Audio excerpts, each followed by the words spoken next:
오늘 본문 5절에서 시인은 상을 차려주시고 기름을 부음으로 자신의 잔을 넘치도록 채워주신 하나님을 자신의 목자로 고백하고 있습니다. 시인은 내 잔이 넘치나이다 라고 고백하고 있습니다.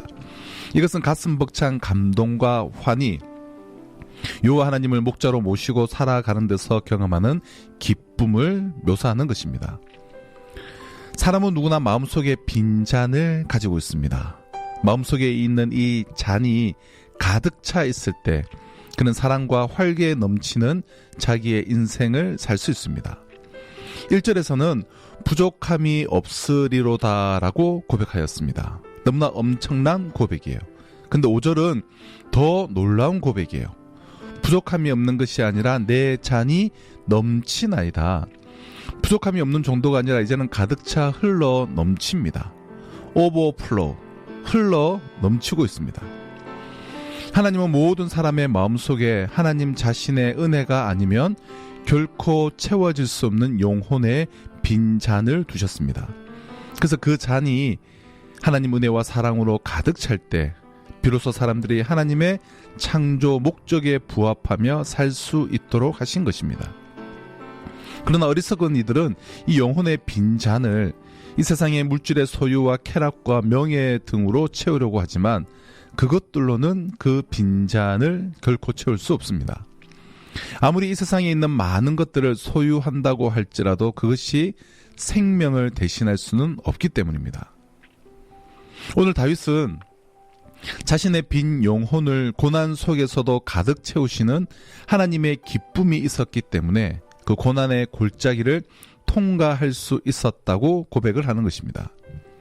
다윗은 그렇게 자신의 영혼의 그 빈 잔이 환희와 희열로 가득 넘치게 된 이유를 두 가지를 제시하고 있는데요.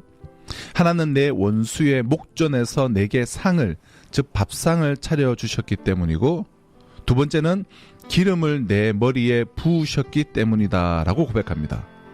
오늘은 이 첫 번째 이유를 좀 살펴보려고 하는데요. 첫 번째 이유를 살펴볼 때 먼저 시인은 이렇게 말합니다. 주께서 내 원수의 목전에서. 히브리어 성경에는 당신께서 내 원수의 목전에서, 이 원수라는 말이 복수로 나옵니다. 당신께서 나를 괴롭게 하는 자들의 면전에서 나를 위하여 한 밥상을 차려주셨습니다. 이렇게 번역되어져 있습니다. 그러니까 다윗을 괴롭히는 원수들이 한두 사람이 아니라 많은 사람, 즉 다수였음을 보여주는 것입니다. 아주 많은 사람들이 집요하게 다윗을 괴롭히며 악을 행하고 그의 면전에서 고통을 주었음을 알 수 있는데요. 우리는 흔히 예수를 믿는 신앙은 우리 인생에 닥칠 어려움과 시련들을 요리조리 피해가게 만드는 요행수 같은 곳으로 생각을 합니다. 그러나 그렇지 않습니다.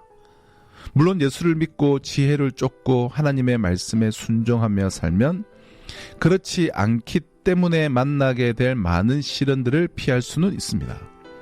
그렇지만 이 세상의 불완전함과 인간의 내면에 깊이 깃든 죄와 그리고 이 세상의 무질서 때문에 당하게 되는 피할 수 없는 고난은 어차피 만나게 됩니다. 우리는 예수 그리스도를 믿고 하나님의 자녀가 된 다음에는 언제나 잔잔한 바다 위에 요트를 띄우고 만찬을 즐기며 파티하는 삶이 이어지기를 원하고, 또 잔디밭을 걸으며 그 풀밭에서 산책이나 하기를 원하지만 하나님은 우리의 인생을 그렇게 인도하시지 않습니다. 주님의 위대한 사랑을 알고 그분 앞에 인격적으로 순복하고 하나님의 자녀가 된 사람들에게 하나님은 그 은혜와 함께 주님을 만나지 않았더라면 결코 알 수 없을 그의 인생의 위대한 소명을 발견하게 하십니다.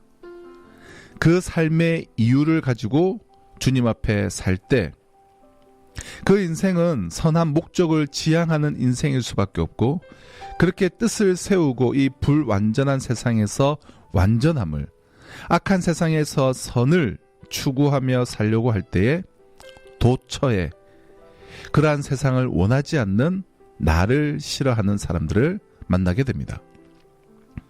그리고 내가 그런 인생을 산다고 하더라도 나도 완전한 사람이 아니기 때문에 또 다른 의미에서 선을 찾아가는 사람들에게는 나의 존재가 거침돌이 될 수도 있습니다. 그런 모든 것들을 극복해 나가기 위해서는 그것을 이기면서 자신의 인생의 고유한 목적을 추구하면서 지탱해 갈 수 있게 하는 정신과 영혼의 힘이 필요한 것입니다. 이러한 힘을 사랑, 생명, 은혜, 사명, 비전이라고 부르고, 이런 것들은 하나님의 말씀을 통해서 우리에게 주어지는 것입니다. 다윗은 그렇게 많은 원수들에게 애워싸였습니다. 아버지 이새의 집에서 그저 양이나 치고 목동으로 지내는 동안에는 그렇게 지독하게 다윗을 괴롭히는 원수들이 별로 없었습니다. 그는 스스로 왕이 되겠다는 야망을 품은 적이 없었습니다. 하나님이 그를 기뻐하셔서 기름을 부으셨을 뿐입니다. 그런데 그 사명을 받은 후로부터는 수많은 원수들에게 애워싸여야 했습니다. 그들은 다윗을 죽이고자 그를 추격했습니다. 이 모든 시련을 지나면서 그는 수시로 자신의 인생의 한계를 경험했고, 그래서 종종 죽음을 구하기도 했던 것입니다. 그러나 인생을 모두 지나고 말년에 자신이 살아온 인생길을 회상해 보니 하나님의 은혜가 아닌 것이 없었습니다. 그리고 언제나 환경을 능가하는 하나님의 사랑, 시련보다 더 위대한 하나님의 생명이 다윗을 붙들어 주었던 것입니다. 5절을 읽고 또 읽고 묵상하고 또 묵상하면서 차려주시고 라는 단어가 너무 은혜가 되었는데요. 히브리어로 아라크라는 단어입니다. 한 상을 정말 거하게 차려놓은 것을 의미하는 동사입니다. 아라크, 상을 차려주신다라는 것은 식탁을 말하는데요. 잔치를 정말 거하게 베풀어 주신다는 말입니다. 그러면 이 밥상을 차려주신 것이 다윗에게 왜 그렇게 가슴이 벅찰 정도의 감격이 되었을까요? 배가 고파서 그랬을까요? 아니에요. 그럼 왜 그렇게 가슴 벅차는 감격의 원인이 되었을까요? 이걸 알기 위해서는 성경에 나오는 이 밥상에 담긴 밥상 신학을 우리가 이해하는 일이 필요한데요. 과거 선교를 갈 때 소수민족에 가면 워낙에 방언이 많으니까 선교사님들이 언어는 아직 익히지 않았지만 일단 그 지역으로 들어갑니다.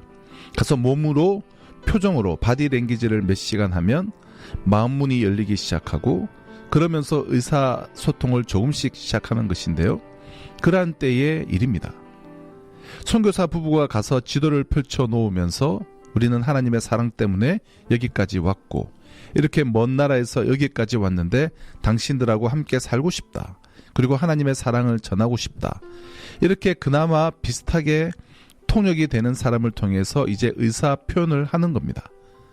그 말을 어느 정도 이해하게 되면 마을 회의가 시작됩니다. 장시간의 회의 끝에 촌장이 활짝 웃으면서 나오면 당신들이 여기서 우리와 함께 살아도 좋다는 허락입니다. 그러면 서로 얼싸안고 기뻐합니다. 그리고는 마을 해관 같은 곳으로 인도되어져 갑니다. 그리고 거기서 이제 식탁이 차려지게 되는데, 문명한 사회의 서구인들로서는 상상할 수 없는 음식들이 이때 등장을 하게 됩니다. 지금도 중국 어느 소수민족 쪽에 가면 결혼식에 꼭 빠지지 않는 음식이 뱀국이라고 합니다. 뱀을 토막을 내서 물을 넣고 우리네 동태국처럼 푹 끓여서 먹어야지만 그게 말하자면 잔치를 치렀다는 것이죠. 자신들을 환영한다고 예를 들어 뱀국을 끓였는데 그거를 보고 도저히 먹을 수가 없으니까 안 먹겠다라고 아주 솔직하게 표현을 하게 됩니다. 그러면 갑자기 화기애애했던 분위기가 싸늘하게 식으면서 침묵이 흐르고 여기저기서 고함이 터지기 시작합니다. 그리고 끌려나가서 죽임을 당하는 것입니다. 죽는 순간까지 그 선교사님들은 왜 죽는지를 모르고 죽게 되는 것입니다. 자, 이게 무슨 뜻이냐면 이제 이 사람들을 위해서 식탁을 베풀어주는 그 첫 식탁이 입회식입니다. 그래서 이 식탁을 나눔으로써 한 생명을 나눈 가족이 된다는 것이죠. 근데 이것을 거부한다는 것은 그 공동체에 대한 엄청난 모욕이고, 같이 살고는 싶은데 한 형제는 되기 싫다. 그러면 그것은 스파이죠. 그래서 죽이는 것입니다. 이스라엘 백성들이 애굽을 탈출하여 광야로 나왔을 때, 그들 모두 양식이 떨어졌을 때에 하나님이 똑같은 방법으로 밥을 먹이셨습니다.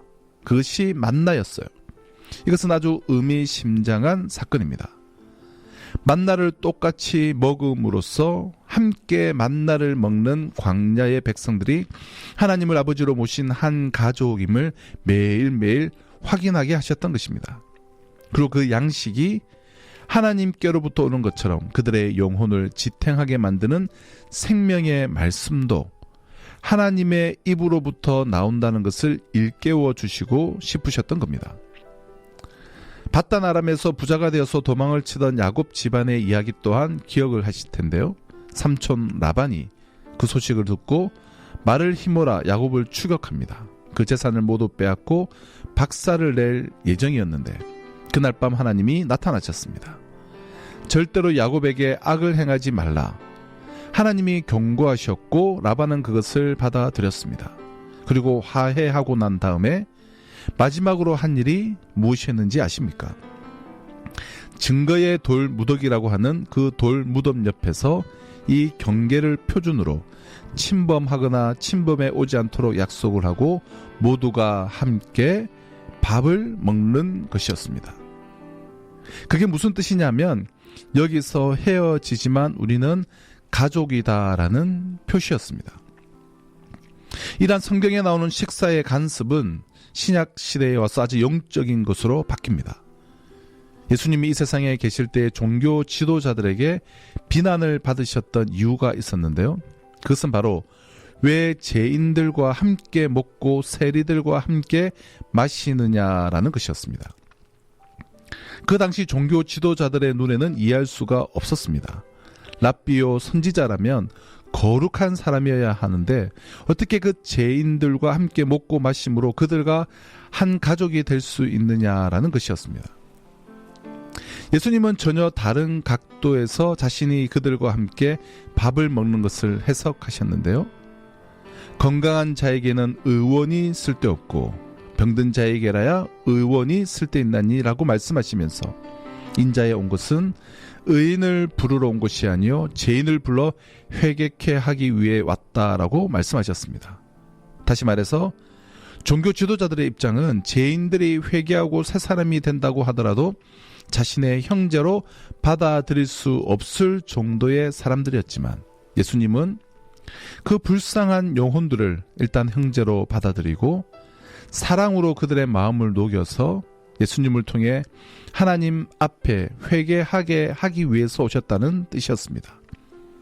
이것이 신약의 교회로 넘어와서는 성찬으로 완성이 됩니다. 오늘날은 작은 잔에 포도주 몇 방울과 그리고 조그만 빵 한 조각을 먹는 것이 성찬이지만 처음에 성찬은 정상적인 만찬이요 식사였습니다. 충분한 빵과 충분한 포도주를 마시는 거예요. 그렇게 한 덩어리의 빵에서 뜯어 나누어 먹고 한 컵에서 모두 그 잔을 마심으로써 자신들이 한 가족이요 생명의 공동체라는 것을 확인했던 겁니다.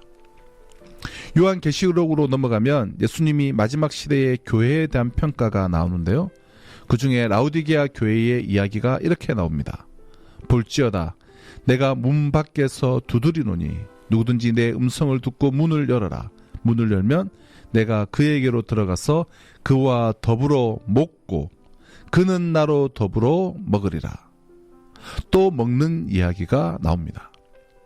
이것은 뭘 의미하냐면 부활하신 예수님이 어떻게 그들 속에 들어오셔서 그 교회에서 그 밥을 먹으시겠습니까?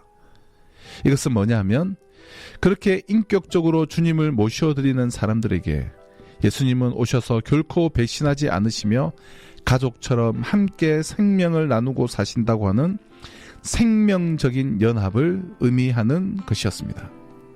그렇다면 다윗이 오늘 주께서 내 원수의 목전에서 내게 상을 차려주시고 라고 했을 때 이것이 왜 그렇게 감격스럽게 그에게 다가왔는지를 우리는 이제 이해할 수 있을 것입니다.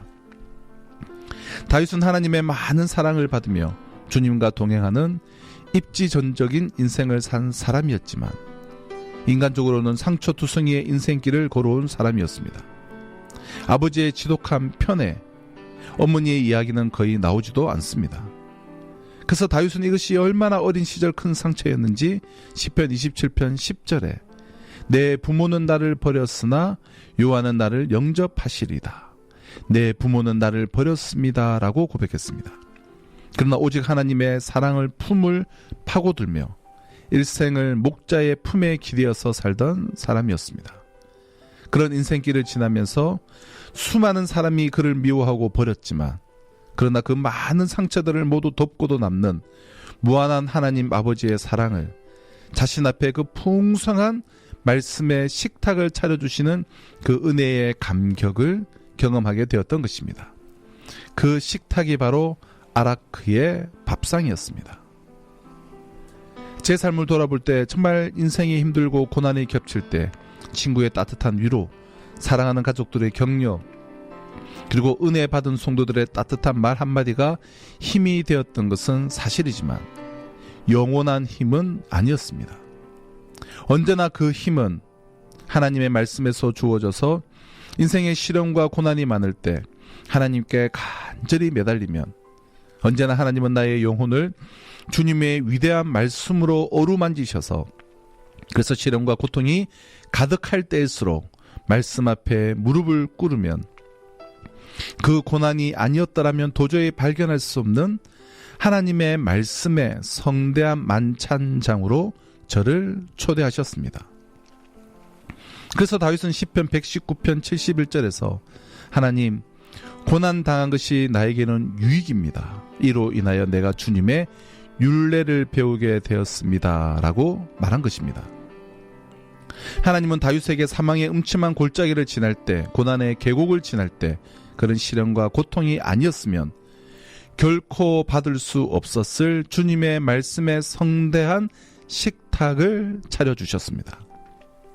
그리고는 그 식탁에서 핍절한 자신의 영혼이 원기를 얻는 귀한 영혼의 소생을 경험하게 되었습니다. 그때마다 그의 영혼의 빈잔이 가득 채워지는 것을 경험했고 이 세상 사람들이 알 수 없는 그 진리와 성령 때문에 채워지는 그 기쁨, 가슴 벅찬 진리로 말미암는 감격 때문에 고난도 이기고 역경도 헤쳐나갈 수 있는 사람이 되었던 것입니다. 이 세상 사람들은 결코 알 수 없는 이 비밀스러운 생명, 감추어진 하나님의 사랑의 오묘한 비밀들이 있기 때문에 다윗은 용서할 수 없는 사람을 용서하고 사랑할 수 없는 사람을 사랑하고 주저앉을 수밖에 없는 수많은 삶의 상황들을 헤치며 살아갈 수 있는 영혼의 힘을 얻었던 것입니다. 사랑하는 굿도방송 애청자 여러분, 여러분의 인생의 문제가 무엇이든지 그것은 모두 여러분을 하나님의 말씀의 식탁으로 이끄시기 위한 하나님의 음성입니다. 바로 그 말씀의 성찬 앞에서 죄인에게 자기 아들을 주시기까지 불쌍히 여기시는 하나님의 그 큰 사랑을 경험하게 됩니다. 모든 삶을 다 살 수 있고 어디든지 갈 수 있고 무엇이든지 내 의지로 행할 수 있지만 아들을 주시기까지 나를 사랑하시는 주님의 인격적인 사랑 앞에서 순복해서 무릎을 꿇고 스스로 자신의 인생을 주께 드리는 것, 이것이 신앙입니다. 그러므로 어떤 삶의 자리에 놓여 있든지 이 말씀의 식탁으로 돌아오십시오. 그 말씀 앞에서 영원한 새 생명을 얻고 지난 2023년은 잊어버리고 새로운 2024년도를 시작하십시오. 그러면서 나는 부족한 것이 아무것도 없습니다. 내 영혼의 잔이 흘러 넘칩니다 라고 고백하며 사절의 말씀처럼 나를 애워싼 원수들의 목전에서 나에게 풍성한 한 상을 차려주시고 그로 인해 내 영혼의 빈잔을 흘러 넘치게 채워주시는 그 은혜를 덧입고 자신의 인생을 능력 있게 감격과 한의와 충만한 기쁨으로 2024년도를 살아가실 수 있는 우리 모든 애청자 여러분 되시기를 주님의 이름으로 축원합니다.